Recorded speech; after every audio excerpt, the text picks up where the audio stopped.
What's up, everybody? Welcome to another Take a Peek episode. This week we take a peek at Thomas Was Alone. This game brings back fond memories for me. I did a playthrough of it on this channel several months ago, very, very long time ago, and it was absolutely just a wonderful playing experience. This is definitely one of my all-time favorite playthroughs. Right up there with Elemental, and this is a beautifully composed game. Let's just get right into it and show you what this game's all about. Beautiful music composition, awesome art style, and a good story. The program was a failure. People forget this. It was a massive flop. The coder started adding name strings to the AIs as a joke. Thomas AT23612 wasn't special. It was just an AI. Was alone. Wow.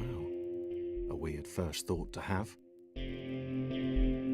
Alright, so this is your little blip right here. This blip is you.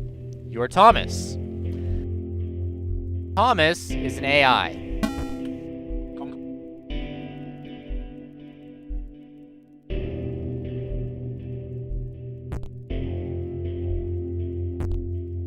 Thomas decided to start listing his observations for posterity. 1. The whole alone thing. 2. Portals. They led somewhere. He'd yet to work out where. 3. Falling. Thomas was absolutely fantastic at falling. He was almost as good at falling as he was at observing. You're a self-learning AI, essentially. You're an AI that has a loose string of code that has turned you into an anomaly. And as you can see, just from this one level alone, this is a platformer. The puzzle platformer, in fact. And it is executed absolutely beautifully.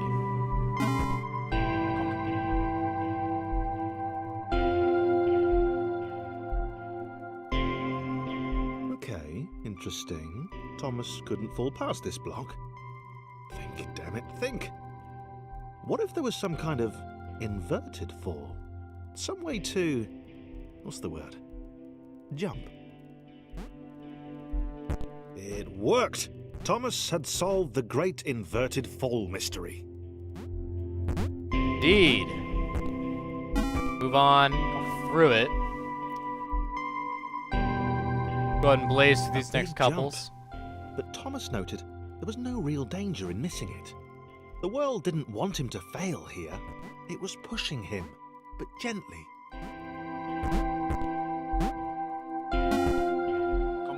Gotta hold down the jump button there. The controls are tight, and they're smooth. This all seemed a little dangerous. The world was not to be trusted. It was unstable, and it seemed to Thomas that it could let him down at any moment. Thomas wondered whether the portals were actually taking him anywhere.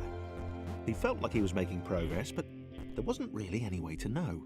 He seemed to be moving predominantly up and to the right, which might, or might not, be important. Whether or not moving up and to the right is important, you figure out later on in the story. The story is simple, it's elegant, the English is done very well, as expected, and it's almost a compelling story. You start to grow an emotional attachment to the characters as you go through. We'll finish up the first series of levels here. Might have been paranoia again. I'll show you what I mean. Sworn the world was becoming more complicated. It always seemed to be one step ahead of his skills. It had been designed just for him. He wondered why. Was the world testing him? No. Too obvious.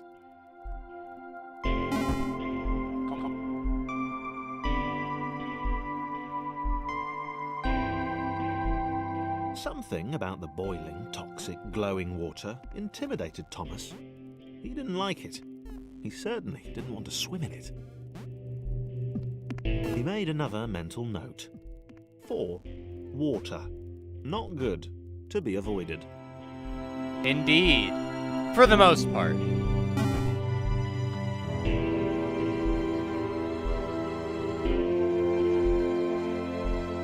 The loneliness was getting to Thomas. No amount of observation or obsessive note-taking could combat that. However, his observation is well done. So this is something else I want to point out in this game, why it's so beautiful. Look at the shadow. Whoop. See the shadow on Thomas, how it moves? Point of light is right there, and you can switch shadow and cast your own shadow, as well as the environment casting its own shadow. It creates a beautiful piece of artwork, while at the same time letting you kind of play with the architecture of the game.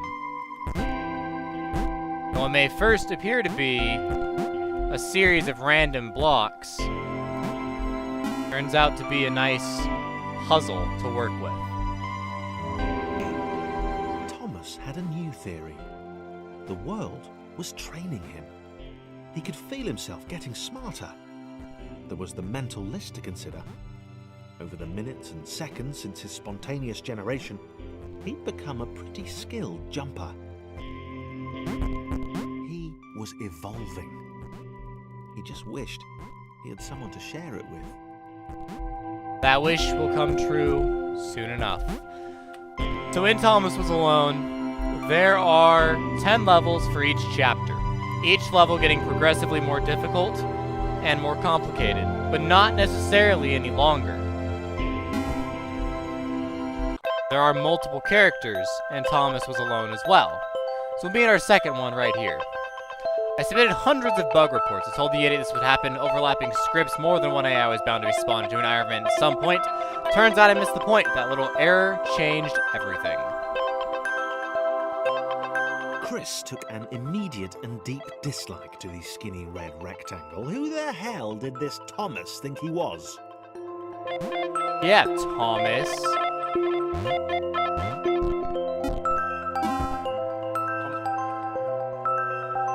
This little orange cube is Christopher. Chris had been doing fine. He wasn't the highest jumper, but he'd held his own. He'd even been graceful at times. If I remember how to do this. Not technically graceful, it's probably the wrong word, but you know, fine. There was that skinny little runt leaping about like he owned the place. And suddenly I'm making a... Wow. I'm making a fool of myself all of a sudden. That's okay. This game is exactly as it appears. Forgot about that. Where you can see, you're just hopping along. The environment's very clear, very easy to understand. You have your colored cubes, that's who you are. You have the black environment and the blue water to work off of.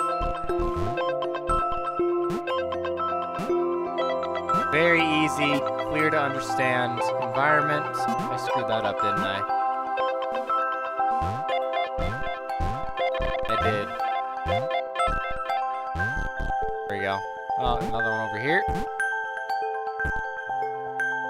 But this environment is part of what makes Thomas Was Alone so good at what it does. It's elegant, and it just puts everything together in a beautiful package. Music is probably my single favorite part of this game. However, that's not to detract from the level design. The level design is done very well. You can tell a lot of thought was put into each and every level, and the story was thought about a great deal as well.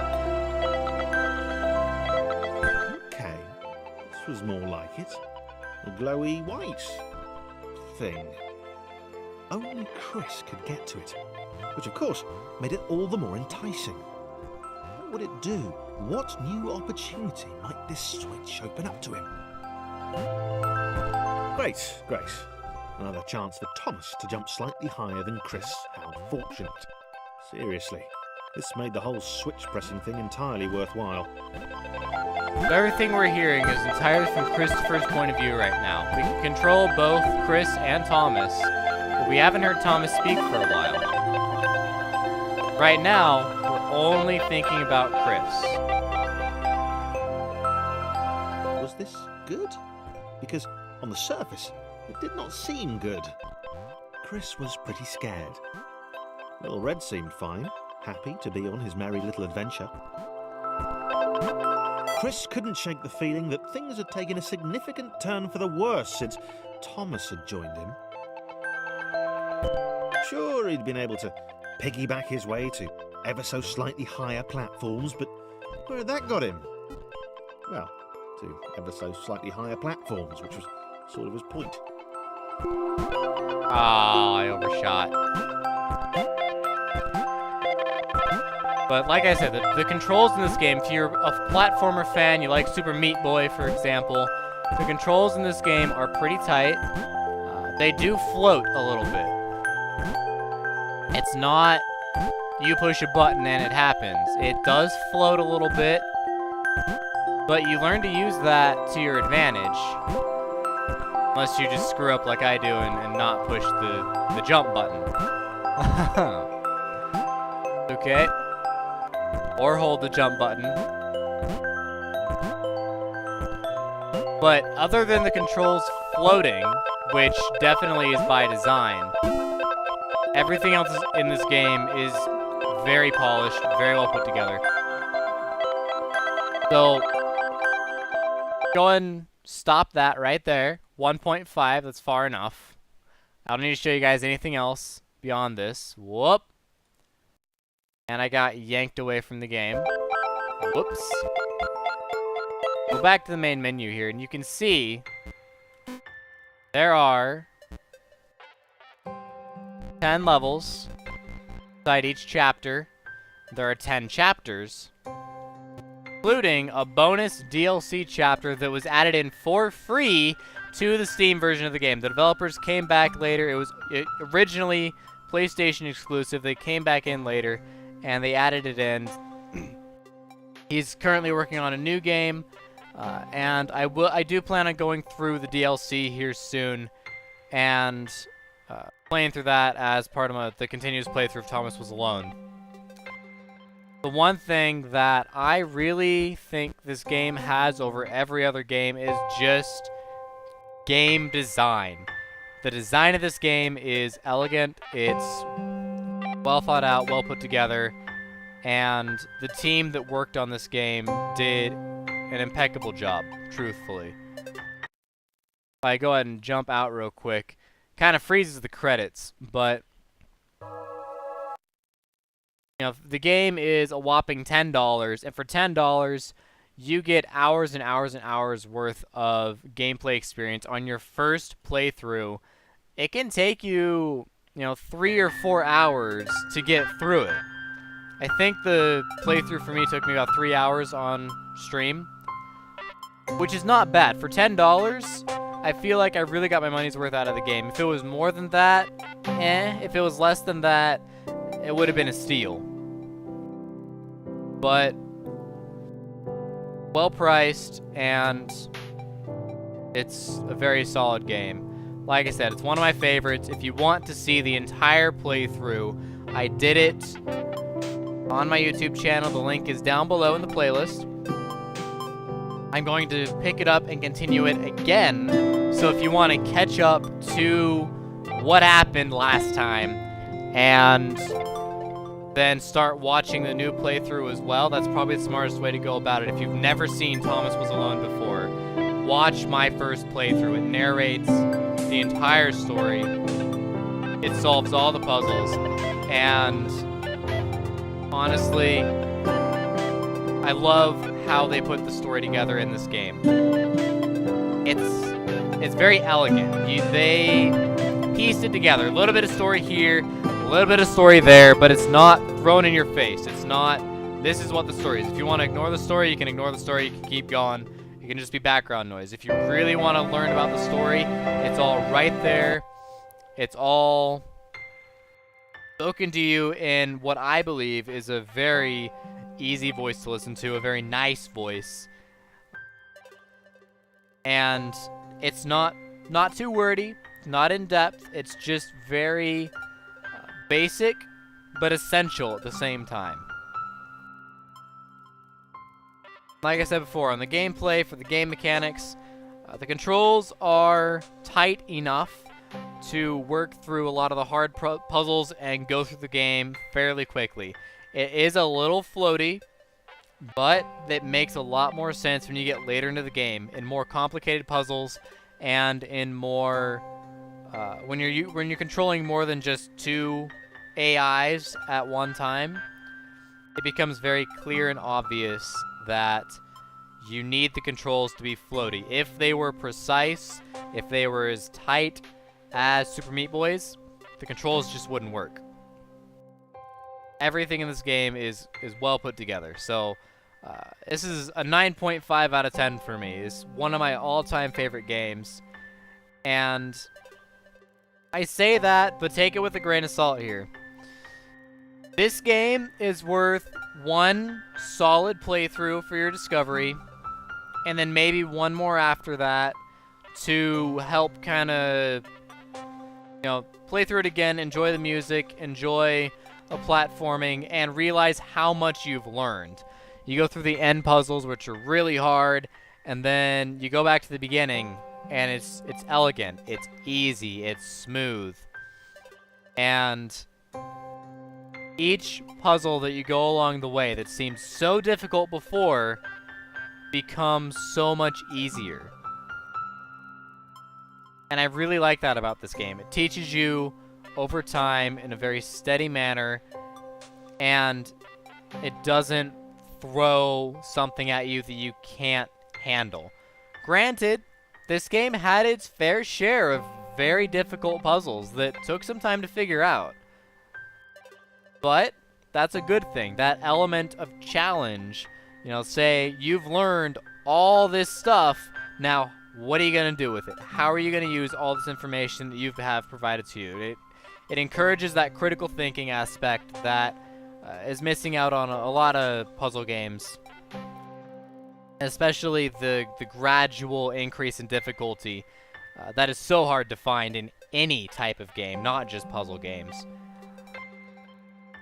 This game has it all, which is why it gets a 9.5 out of 10. What would be a 10 out of 10? I don't know yet. I still don't know what a 10 out of 10 is, but this is far above and beyond. It is the highest score I've ever given to any single game. I think that highly of it. So check it out down below. I have the link to the Steam page. I highly recommend the game. If you don't have $10, wait for it to get it on sale. I think right now it's on sale at the Humble Bundle, which means if you think this game is worth getting, go get it in the Humble Bundle. It's nice and cheap there. The game is a little bit older. If I may cut out the music here briefly, double check. The game is definitely a couple years older. Gosh dang it, turn off Steam. Came back out at the end of 2012. Q4 2012 is when the game came out. But you wouldn't know that looking at the graphics. The graphics are designed in such a way that it looks modern while still being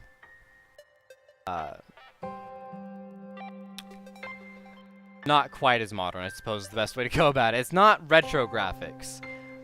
It's just simple.